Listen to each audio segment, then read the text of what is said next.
கையை இவ்வாறு கணையத்தை அழுத்தி கொண்டு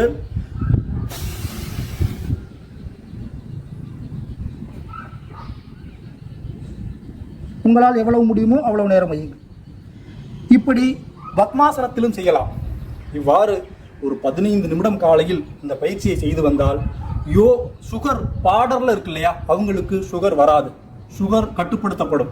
நீங்கள் எல்லாம் நினைத்துக் கொண்டிருக்கிறீர்கள் சர்க்கரை வியாதி ஒரு வியாதி என்று. அது நோய் கிடையாது, அது டிசீஸ் கிடையாது, டிசார்டர். அது நோய் அல்ல. அவற்றை நாம் கட்டுப்பாடோடு வைத்திருந்தால் அது ஒரு நோயே கிடையாது. நீங்கள் இந்த பயிற்சியை தினந்தோறும் செய்யுங்கள். அதாவது சுகர் அந்த பார்டர் லைன்ல இருக்கிறவங்க இதை தினந்தோறும் செய்தீர்கள் என்றால் கண்டிப்பாக உங்களுக்கு சுகர் அதிகமாகாது, சர்க்கரை வியாதி அதிகமாகாது.